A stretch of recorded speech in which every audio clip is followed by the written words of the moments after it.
Mis amados en Cristo, buen día. Espero por la gracia y misericordia de Dios estén bien junto con su respectivo núcleo familiar. Por favor, un abrazo a la distancia, lleno de mucho amor por cada uno de ustedes, y hagan extensivo este saludo, este abrazo a todos los miembros de su núcleo familiar.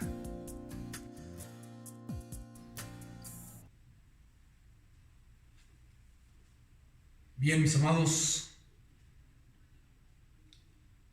vamos a tener este breve tiempo ahora para compartir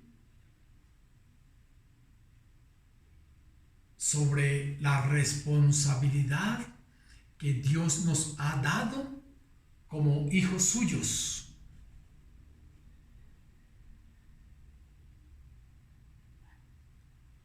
Hoy estudiaremos sobre la gloria de Dios. Y cuando hablamos de la gloria de Dios, y si nosotros queremos vivir bajo la gloria de Dios, si no estamos cumpliendo con la demanda del Señor de que debemos diezmar y ofrendar acorde de lo que hemos recibido,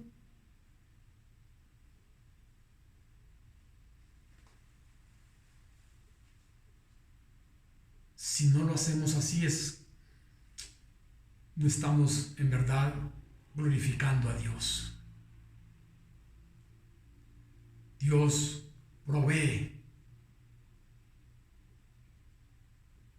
porque Él es glorioso. Somos sus súbditos.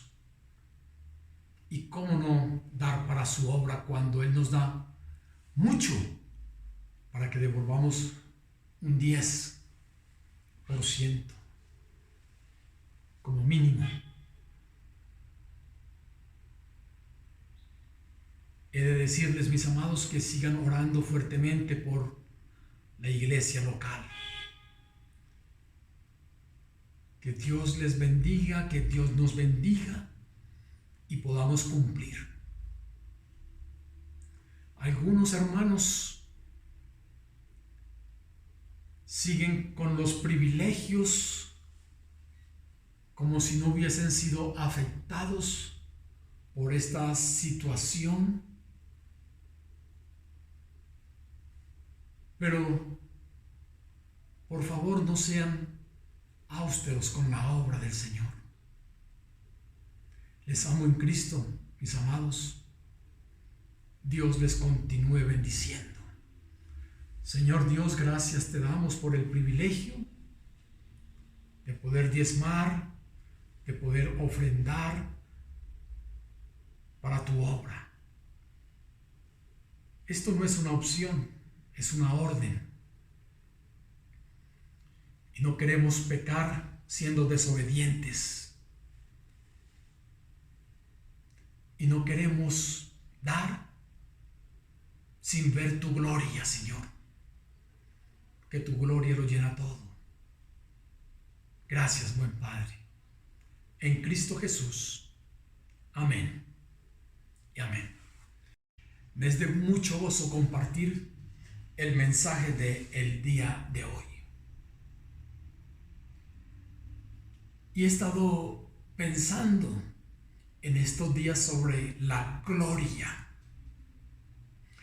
La gloria como aquello que produce satisfacción a una persona, aquello que le llena de orgullo, y algunos se llenan de gloria porque les ha ido bien en un negocio. Algunos se llenan de gloria porque a pesar de la dificultad que se está viviendo, no les ha afectado. Algunos se llenan de gloria por tener algunos familiares como ejemplo. En fin, la gloria. Cuando hablo de la gloria, por favor, entendamos que la Biblia también nos habla de ella. La Biblia nos habla de la gloria. Ejemplo, cuando Salomón, la palabra nos lo dice en Mateo capítulo 6, versículo 29, que no voy a leer el texto, que Salomón aún con toda su gloria no pudo vestirse como se visten las flores. También en 1 de Corintios capítulo 11, versículo 15, se nos dice que el cabello es la gloria de la mujer. La gloria. Ahora, en Proverbios 20, 29, también encontramos que los padres son la gloria de los hijos. Y en el libro de Apocalipsis, capítulo 21, versículo 26, se habla de las glorias de las naciones. Mis amados, pero el tema que nos compete para el día de hoy es la gloria de Dios. La gloria de Dios, que es el esplendor que emana de su persona. Es el aura cargadora de todas sus perfecciones. Esta gloria, comparable a un fuego devorador, anodada, abate e inspira temor, inspira respeto, inspira adoración. En la palabra se nos dice que el hombre no puede ver la gloria real de Dios y seguir vivo de ninguna manera. Así, todos aquellos que han tenido un encuentro con el Señor escriben algo de ese encuentro. Israel, Moisés en el tabernáculo, ellos pueden hablar sobre esa situación. Aún Salomón en la dedicación del templo, Isaías en el momento de su llamamiento, Ezequiel en su visión, los pastores de Belén, Esteban ante la muerte.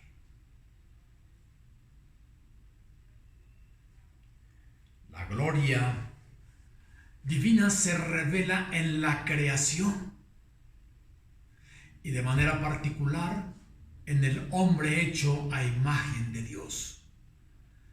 Se manifiesta en medio de juicios, se muestra en medio de las naciones, sobre todo aparece en la redención ofrecida al mundo entero. Así titulo la enseñanza de hoy: la gloria de Dios. Primeramente, la gloria de Dios es revelada en Jesucristo. Por supuesto, tengo que iniciar con el supremo, con el mejor ejemplo. La gloria de Dios revelada en Jesucristo.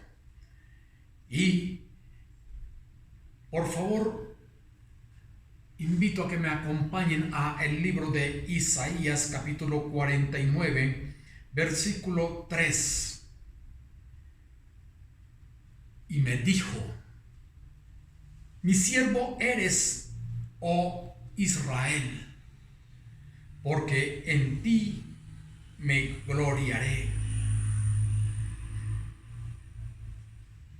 De cierto puede llamarse Israel a Cristo. No solo porque Cristo es el compendio y cifra del verdadero Israel. Cristo es, como si pudiésemos decir, el campeón de Dios.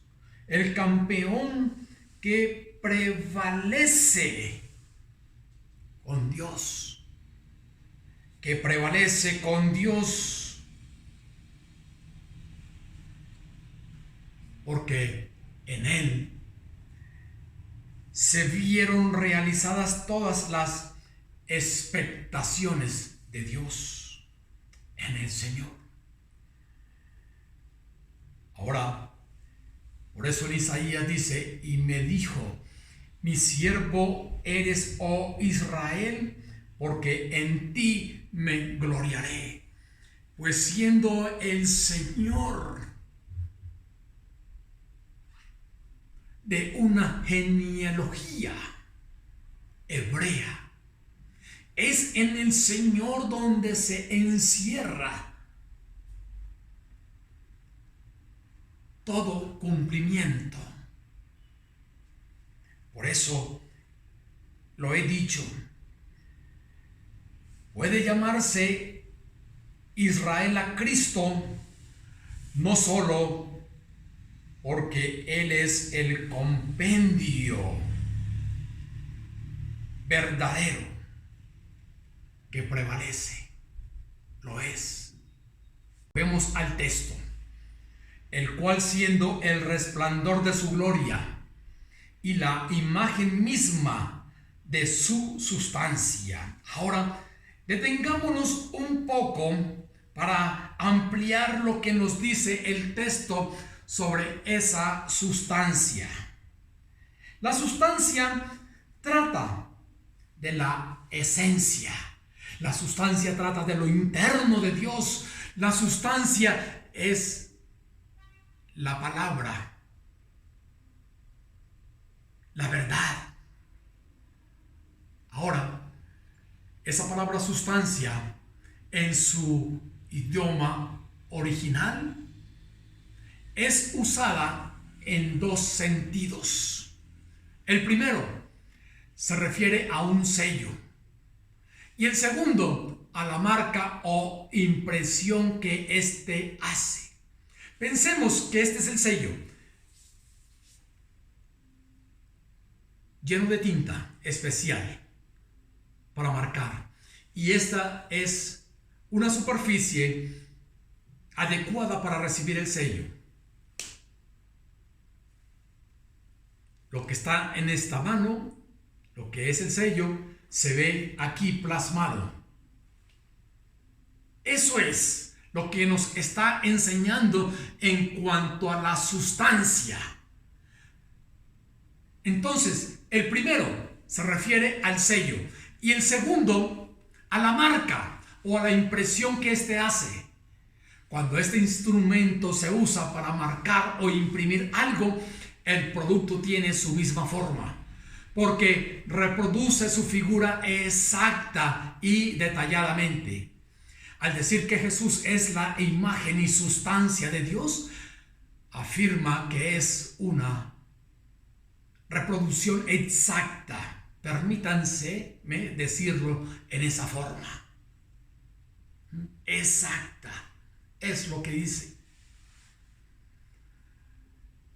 El producto tiene su misma forma. Tiene su misma forma porque reproduce su figura exacta y detalladamente. Al decir que Jesús es la imagen y sustancia de Dios, afirma que es una reproducción verídica, verdadera, detallada, idéntica. Así como en la impresión se ve la forma del sello que la originó, de la misma manera nuestro Salvador refleja exactamente cómo es Dios. No es parte de la revelación.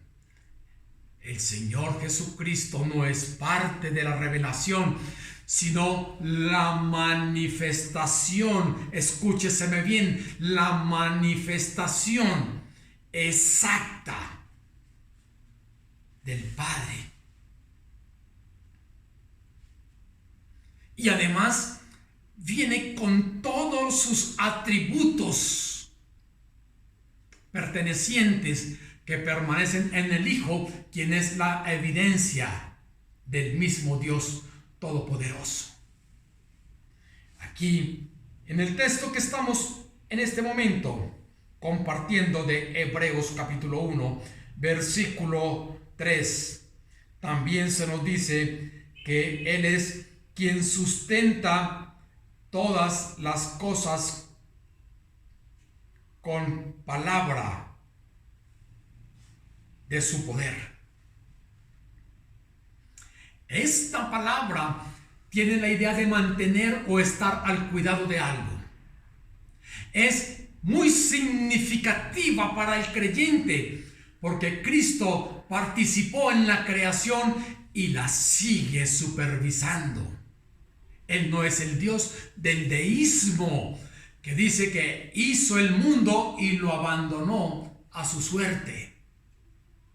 El verbo sustentar se encuentra en tiempo presente, dando a entender que el Señor continuamente está cuidando de su obra, porque Él la sustenta, Él la creó y Él la sustenta. Está todo bajo su cuidado.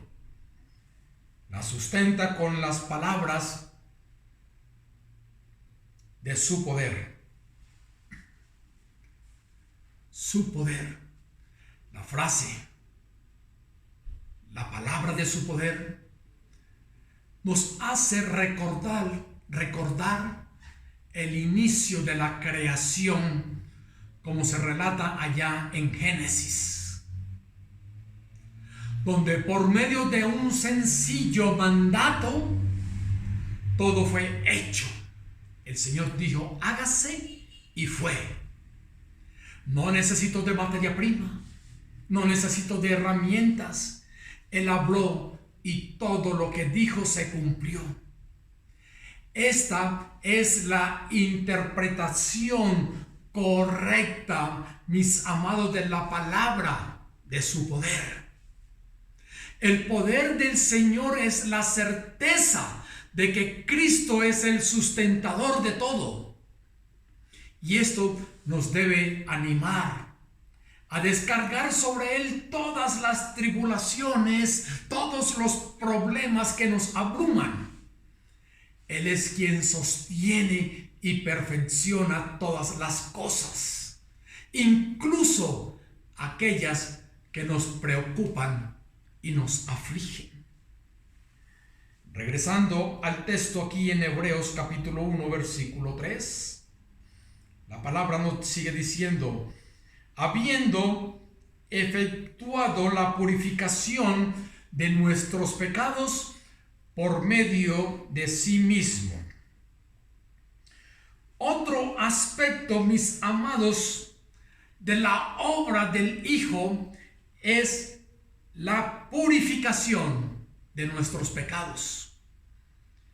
Este es el propósito por el cual fue enviado al mundo.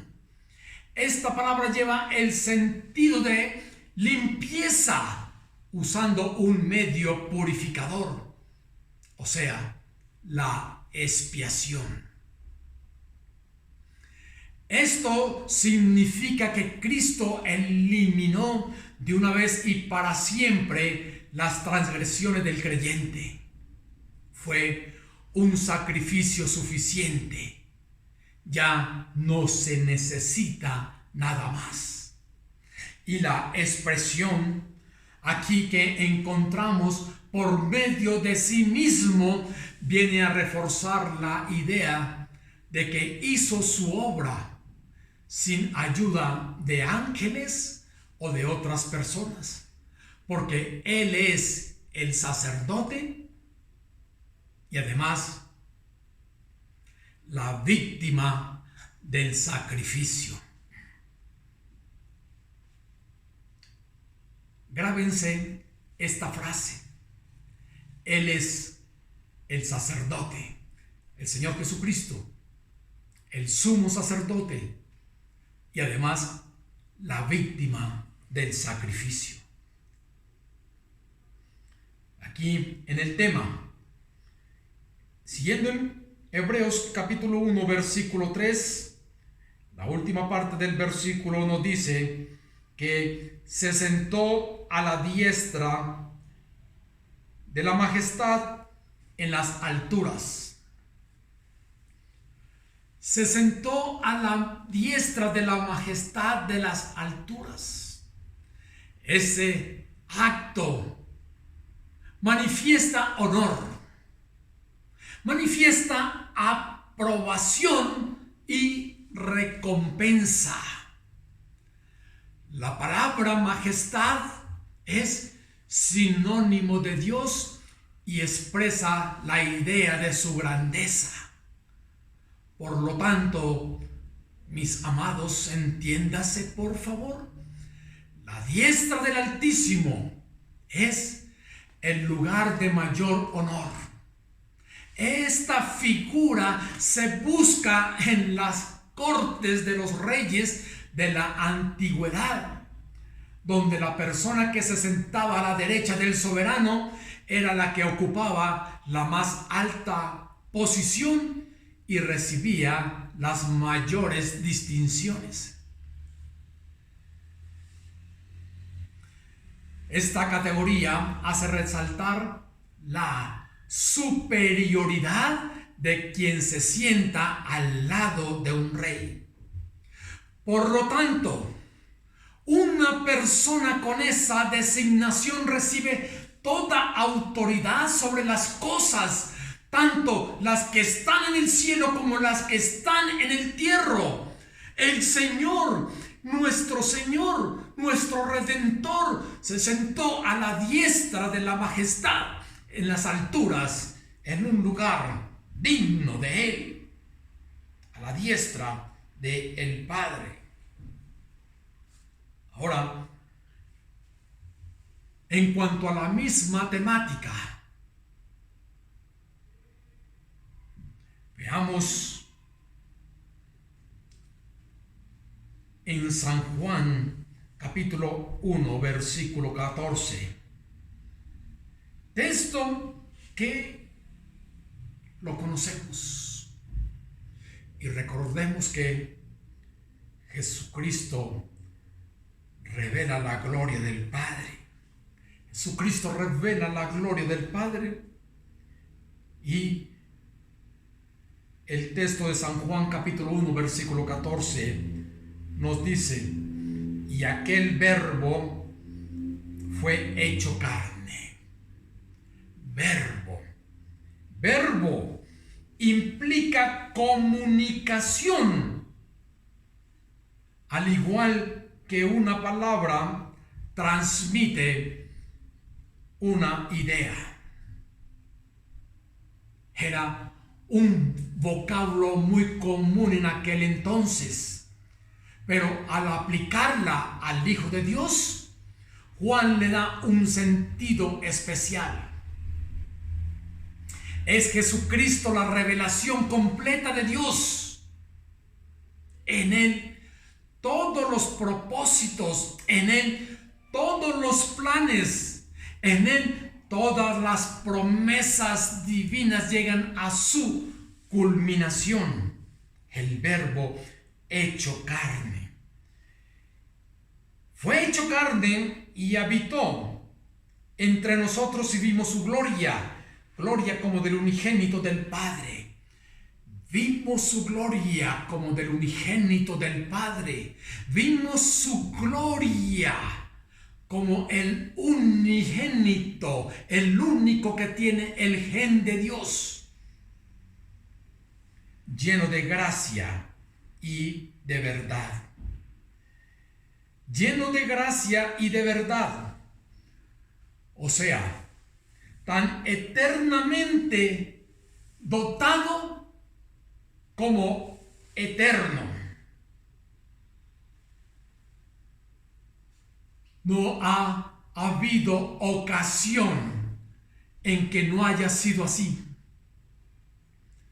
Como tal, Cristo es reconocido como dispensador de la gracia.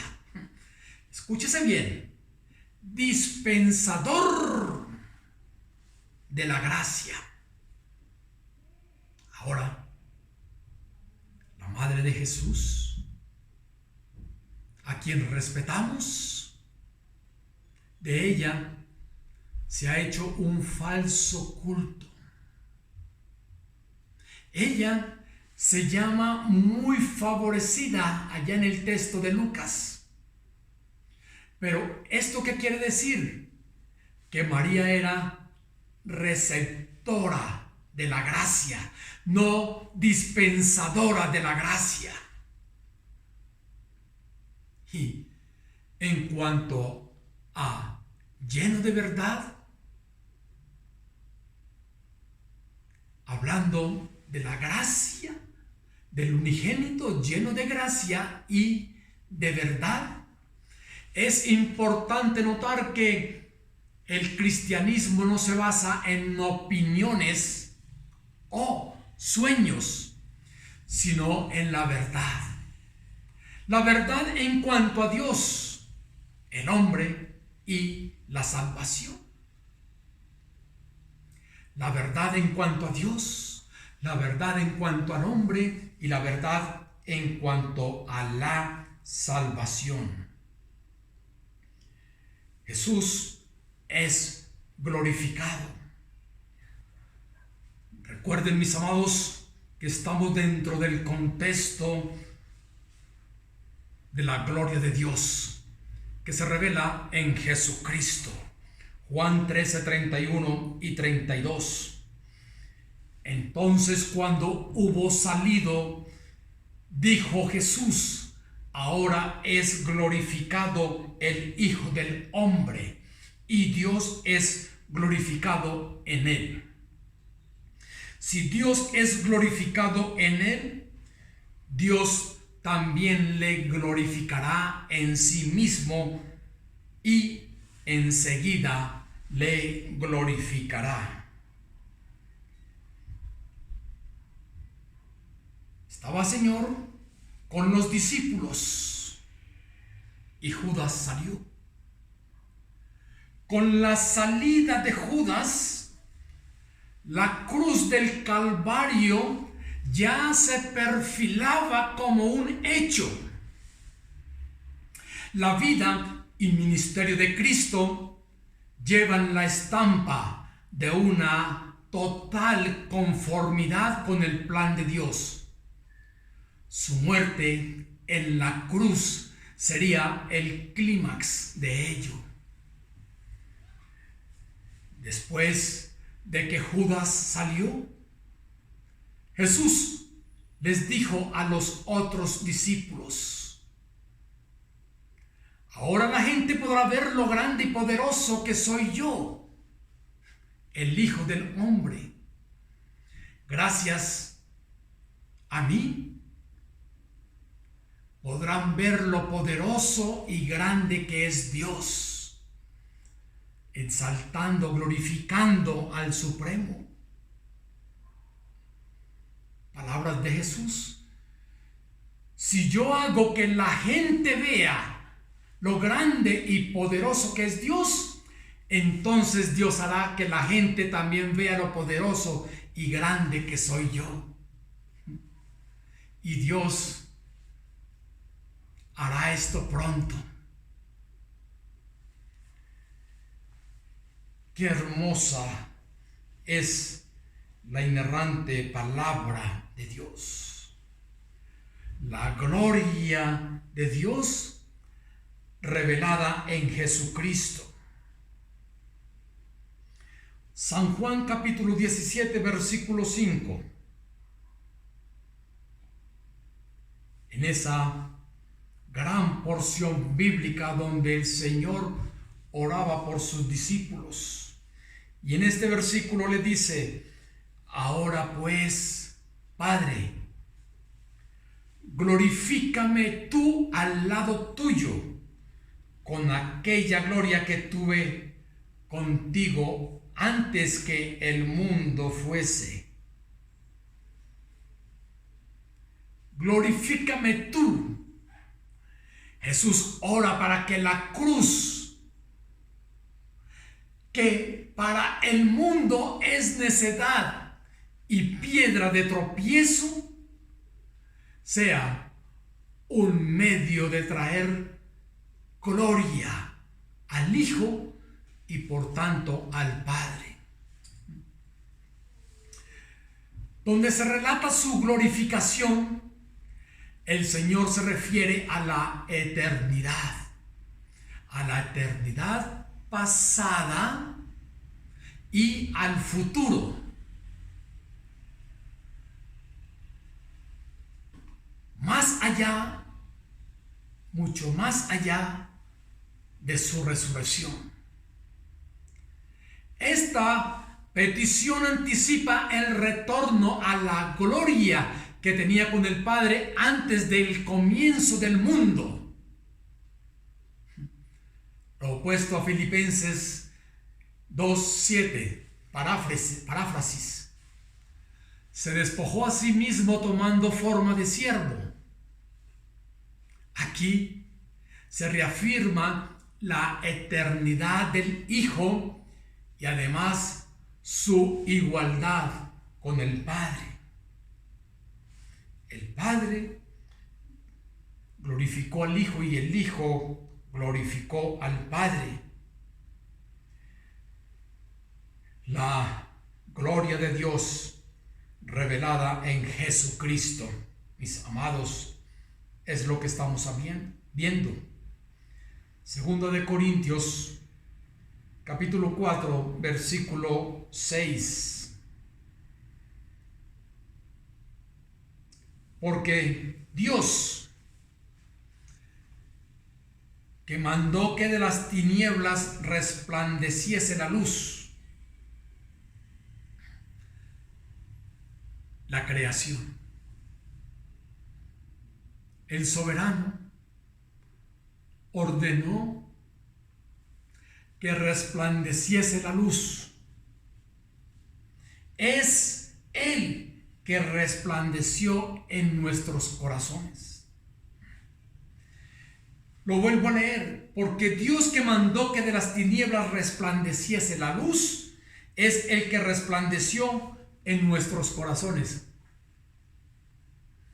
Resplandeció en nuestros corazones, así como las tinieblas dejaron de ser tinieblas cuando apareció la luz. Nosotros dejamos de ser personas de las tinieblas cuando resplandece la luz de Cristo en nuestros corazones. Porque eso fue nuestra vida antes de conocer del Señor, llena de tinieblas.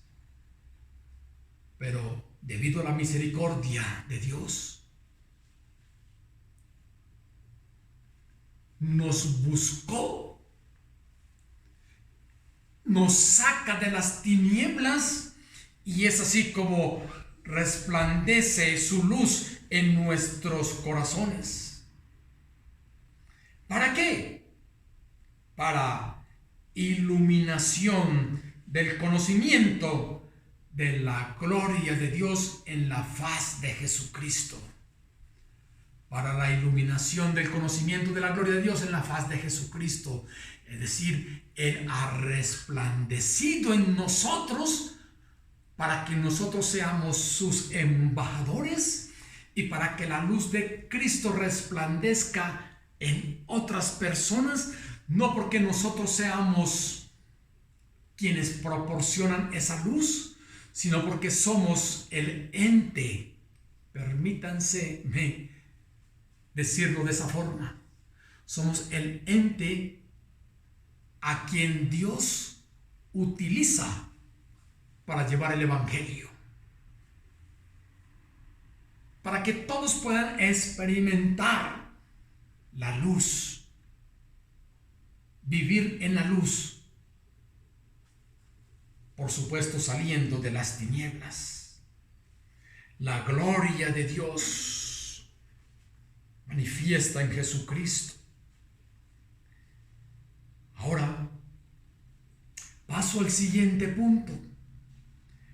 La gloria de Dios revelada en su pueblo. Colosenses capítulo 1, versículo 26 y 27. El misterio que había estado oculto desde los siglos y edades, pero que ahora ha sido manifestado a sus santos. El misterio que había estado oculto tiene que ver con las gloriosas riquezas de Dios que se han derramado entre los gentiles, entre nosotros, los que no somos judíos. Derramado en nosotros, versículo 27, porque a quienes Dios quiso dar a conocer las riquezas de las glorias de este misterio entre los gentiles, que es Cristo en vosotros, la esperanza y gloria. El misterio que había estado oculto tiene que ver con las gloriosas riquezas de Dios que ha derramado entre los gentiles.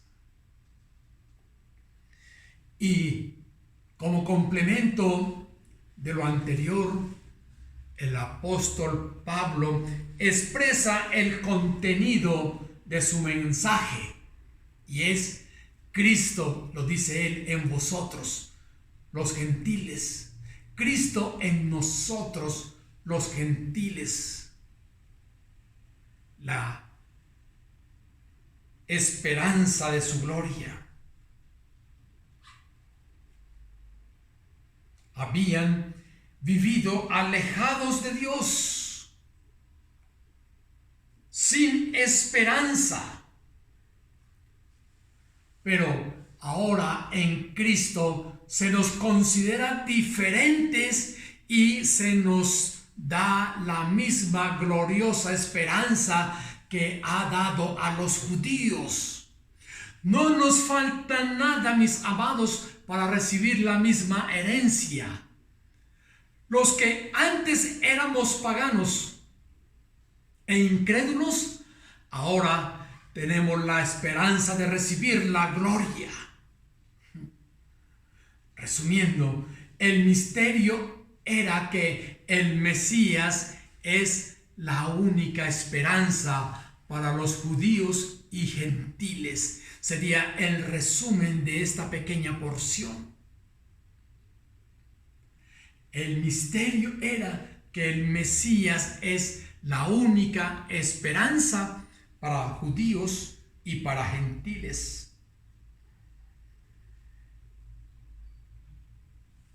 La gloria de Dios revelada en su pueblo. Ahora me remito a el Antiguo Testamento, Isaías capítulo 60, 19 y 20.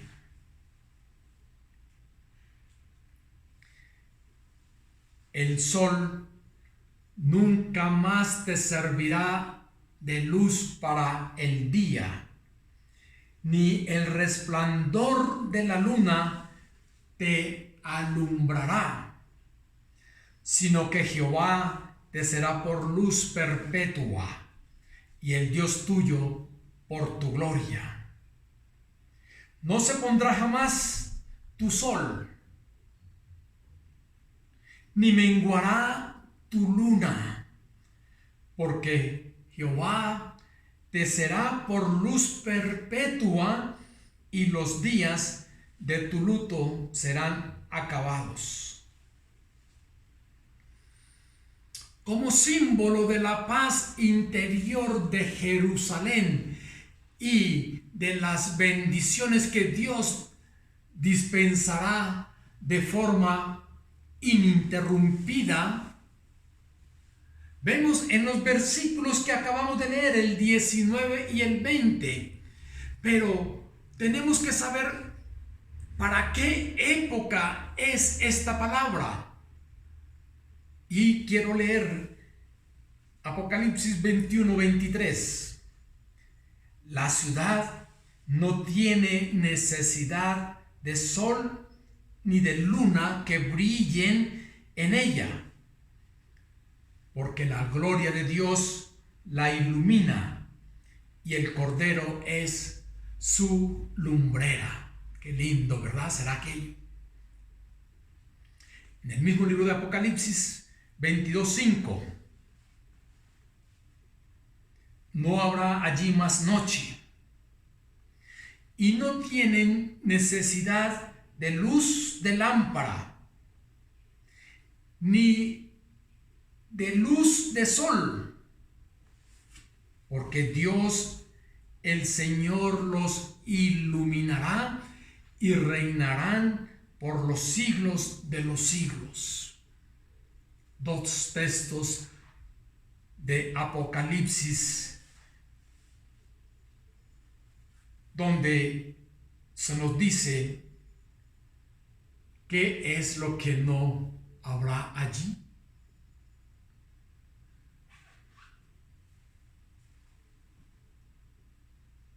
No habrá luz de lámpara, ni habrá luz de sol, porque Dios el Señor los iluminará y reinará por los siglos de los siglos. Estos versículos que estábamos leyendo aquí en Isaías apuntan todavía más lejos que el milenio para entrar en la eternidad feliz de la Jerusalén celestial.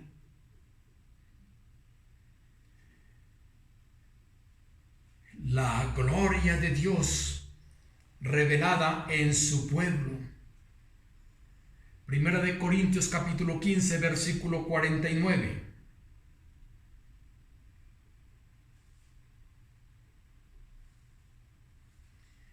Y así como hemos traído la imagen terrenal, traeremos también la imagen celestial.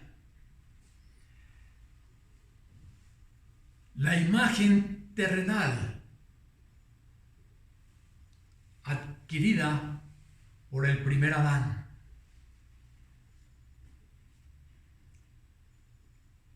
Por el pecado.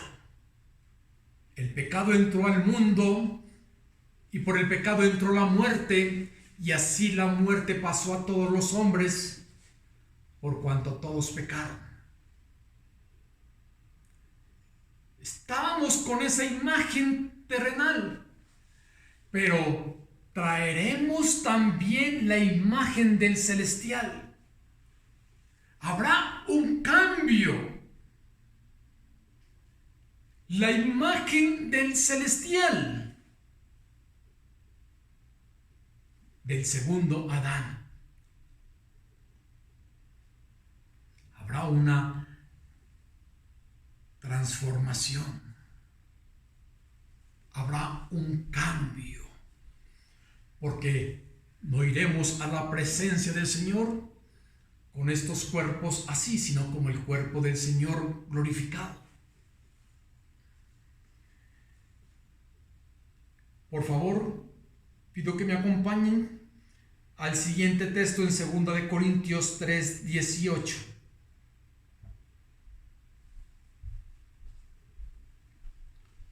Por tanto, nosotros todos, mirando a cara descubierta como en un espejo la gloria del Señor, somos transformados de gloria en la misma imagen, como por el Espíritu del Señor.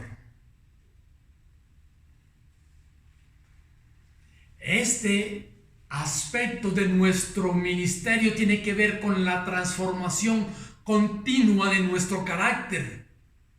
Después de la conversión y liberación viene la santificación. El ministro del nuevo pacto se va santificando progresivamente hasta reflejar la imagen de Cristo.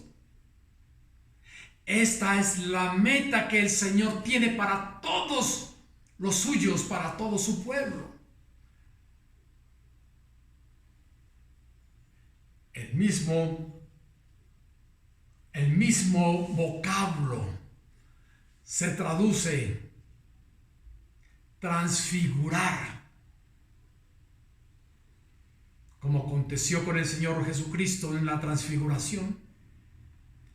Y también se usa para referirse a la transformación de nuestra mente. Hay varias cosas que podemos observar acerca de esta transformación. Esta transformación es para todos los hijos de Dios. No podrá haber transformación para aquellos que han rechazado el Evangelio. Esta transformación es progresiva. Somos transformados de gloria en gloria. Tenemos que poner nuestra parte, mirando, pero alguien más hace la obra. Somos transformados por el poder de Dios.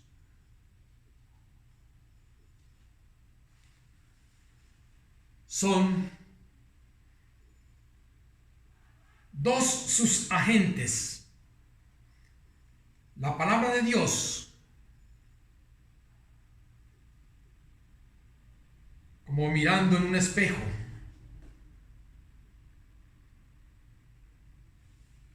y el Espíritu Santo, que es quien la aplica.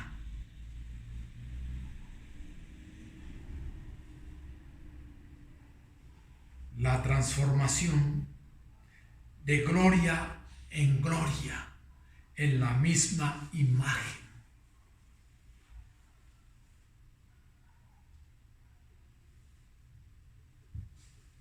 Es menester seguir trabajando en esa transformación progresiva.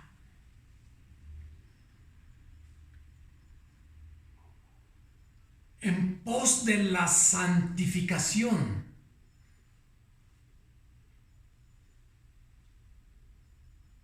Todos en pos de la santificación. Porque si es así, no vamos a buscar algo diferente. En pos de la santificación. Y el hombre que va en pos de la santificación es porque tiene como autoridad al Señor y Él es primero en todo. Y si Él es primero en todo, se reflejará en su matrimonio, en sus hijos, en la forma de trabajar. La santificación. Ahora, dentro de la temática de este punto 2, la gloria de Dios revelada en su pueblo. Efesios capítulo 3, versículo 20 y 21. Y aquel que es poderoso para hacer todas las cosas mucho más abundantemente de lo que pedimos o entendemos, según el poder que actúa en nosotros. A Él sea gloria en la iglesia, en Cristo Jesús, por todas las edades, por los siglos de los siglos. Amén. La sublime oración del apóstol concluye señalando que Dios contestará. En vez de ser muy difícil que Dios conteste tan grandes peticiones, Pablo asegura que Él puede hacer mucho más de lo que podemos pedir o imaginar. El concepto que aparece aquí en el versículo 21 es muy significativo. Dios recibe gloria en la iglesia y la recibirá por siempre. El propósito de Dios es que las iglesias exhiban los atributos divinos y así se le dé gloria. Gloria y reconocimiento para siempre. Que la iglesia viva en unidad. Que la iglesia viva en armonía. Que la iglesia viva en paz y santidad. De manera que Dios sea glorificado. Por eso el apóstol oró pidiendo que los cristianos hicieran de Cristo su Señor en sus vidas. Es la forma en que el Señor puede ser glorificado por nosotros.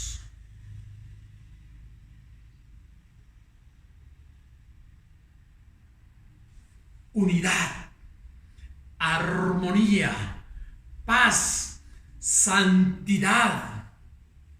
Así se glorifica el Señor. No con palabrerías, no con hipocresía.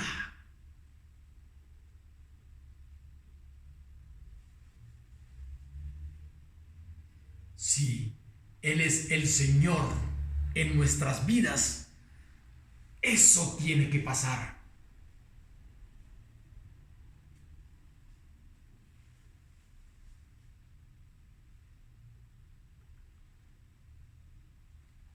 La gloria de Dios. El último punto es revelada en todo el mundo. Isaías 6:3. Y el uno al otro daba voces diciendo: Santo, santo, santo Jehová de los ejércitos, toda la tierra está llena de su gloria. El profeta escucha luego las voces de alabanza a Dios que los serafines profieren. Hacemos notar, y repito, que la Biblia nunca presenta a los ángeles cantando, sino dando voces, el uno al otro. No significa que todos gritasen a la vez, sino alternándose como en forma antifonal. ¿Qué es eso? Es un breve pasaje tomado de las Sagradas Escrituras que se lee antes o después de los salmos. Se expresaban de manera semejante a los 4 seres vivientes de Apocalipsis capítulo 4 versículo 8. Y ensalzaban de modo especial la santidad de Dios. No vamos a ir a leer esos textos, pero allí en Apocalipsis 4:8, esos 4 seres vivientes alababan al Señor por su santidad. Del poder de Dios se habla varias veces, pero aquí se repite 3 veces. Santo, santo, santo, su santidad, lo cual en el texto hebreo equivale a un gran superlativo. Jehová de las huestes es el título que, como siempre, pone de relieve el poder de Dios como general, como jefe de las fuerzas armadas de Israel. Toda la tierra llena de su gloria. Santo, santo, santo. Habla de eso, de su perfección absoluta. La gloria de Dios. La gloria de Dios revelada en todo el mundo. Antiguo Testamento, seguimos Números 14:21. Mas, tan ciertamente como vivo yo, y mi gloria llena toda la tierra.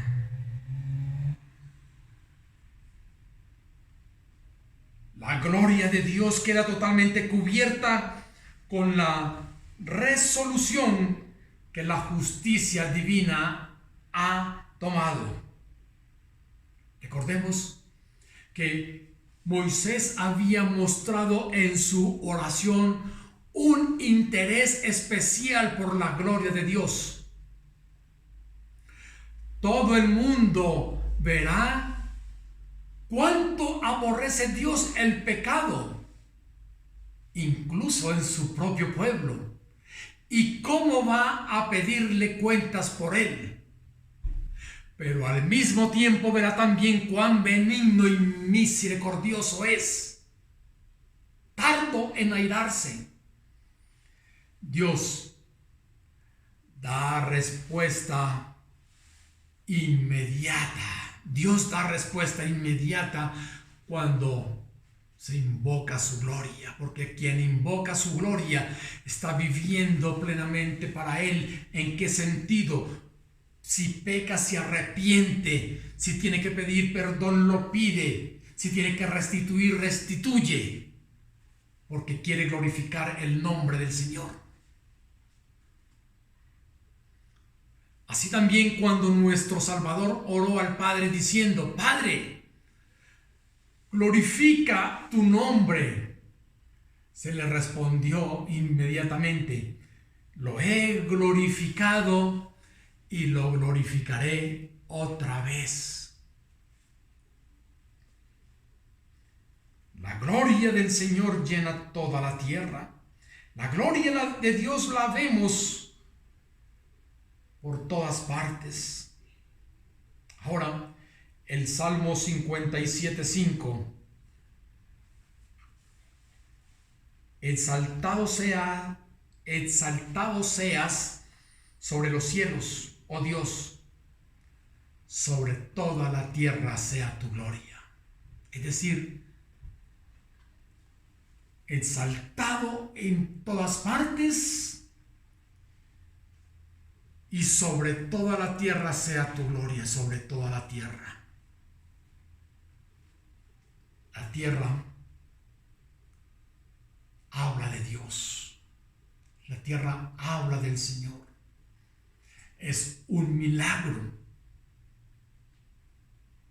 que de una semilla brote un árbol y este dé un fruto que nos alimente. Eso habla de la gloria de Dios. La naturaleza, todo habla de la gloria de Dios. Y no estamos hablando del panteísmo, Dios es todo y todo es Dios. No, todo habla de la gloria de Dios. Las montañas, los ríos, los mares, todo habla de la gloria de Dios. Mis amados,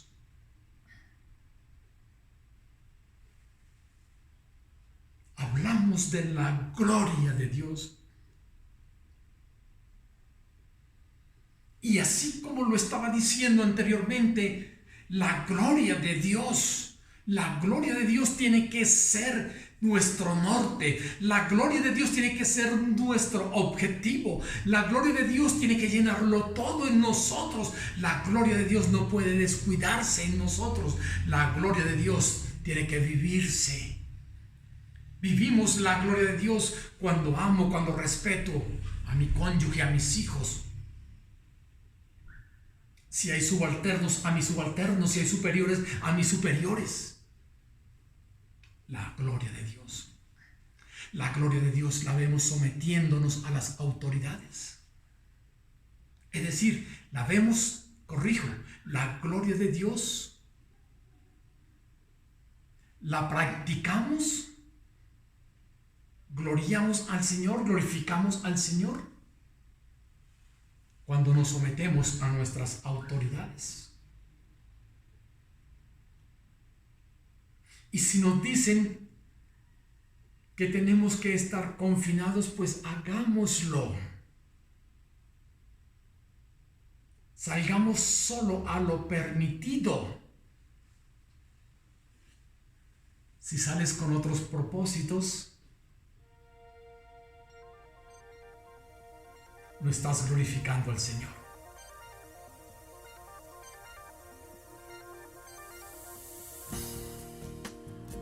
Que la gloria de Dios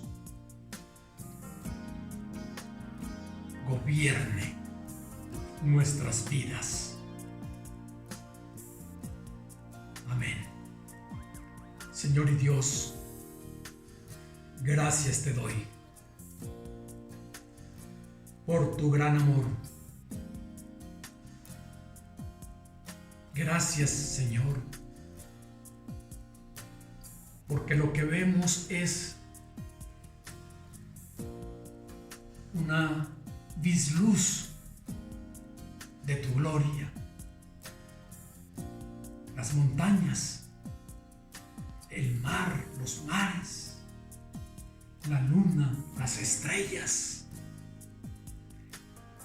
No es ni siquiera algo diminuto de tu gloria. Y gracias, Dios, por permitirnos llamarte Padre. Tú que eres el glorioso, bendito seas por siempre, Señor.